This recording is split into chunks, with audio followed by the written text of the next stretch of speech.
وہ کہہ رہا تھا شیعو تم کہتے تھے نا کہ سیدہ زینب دوبارہ قید نہیں ہوں گی، اور دیکھو ہم نے قبضہ کر لیا، آل امیہ کا قبضہ ہو گیا شام پہ۔ ان کے سردار آل امیہ ہیں۔ آج آل امیہ کے پیچھے چل کے بڑے فخریہ انداز میں ان کا شجرہ وہاں ملتا ہے۔ بھائی ہمیں غصہ آئے کہ یہ مسلمان کیسے ہیں۔ ہمارا تعلق اور رابطہ اہل بیت علیہم السلام سے ہے۔ خارجی کا بیان سن رہا تھا، علی ابن ابی طالب کی بیٹی ہو اور کسی کے دباؤ میں ہو یا قبض، یہ نہیں ہو سکتا ہے۔ اہل سنت عالم دین نے صادق آل محمد کا فرمان لکھا ہے اس سورہ مبارکہ کے بارے میں۔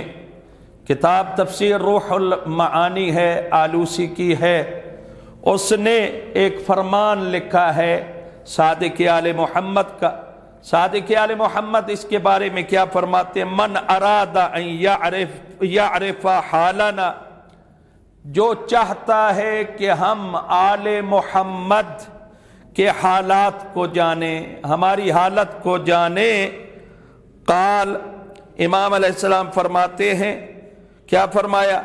وقال اعداؤنا، اور یہ بھی حال اعداءنا، اعدائنا، اور جو چاہتا ہے ہماری حالت اور ہمارے دشمنوں کی حالت کو بھی سمجھے، فَلْيَقْرَأْ سورۃ محمد، اس کو چاہیے کہ سورہ محمد کو پڑھے۔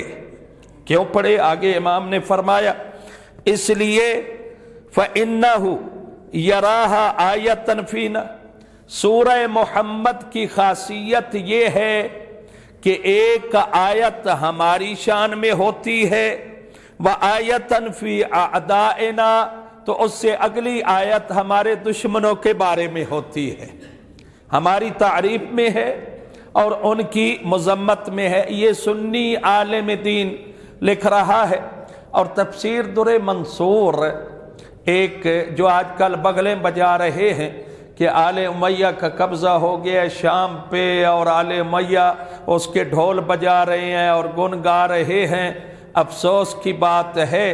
در منصور تفسیر میں جلال الدین سیوطی نے لکھا ہے کہ میں کم از کم یہ کہہ سکتا ہوں کہ جہاں پہ یا ایھا الذین آمنوا آیا ہے، اہل ایمان کے سردار محمد و آل محمد ہیں، اور جہاں پہ یا ایھا الذین کفروا یا ایھا المنافقون آیا ہے، ان کے سردار آل امیہ ہیں۔ توجہ فرما رہے ہیں نا؟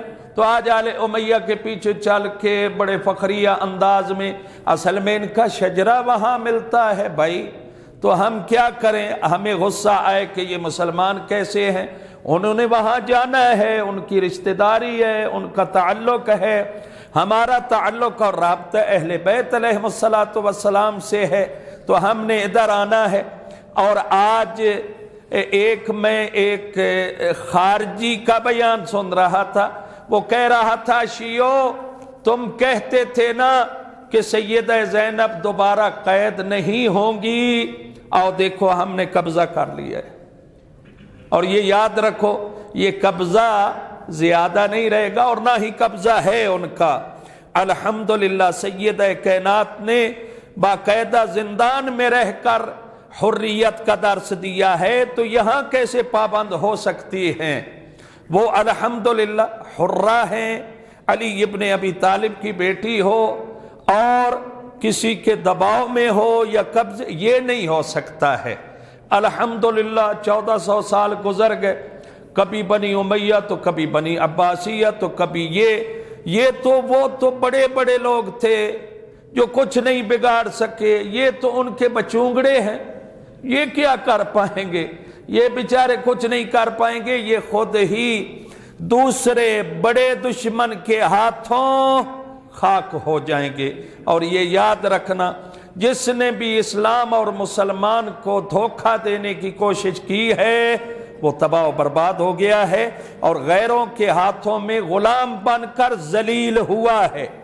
آج مسلمانوں کی ذلت، آج مسلمانوں کی رسوائی، آج مسلمانوں کا غلام ہونا غیروں کا اسی وجہ سے ہے کہ اپنوں کو دھوکہ دیا ہے۔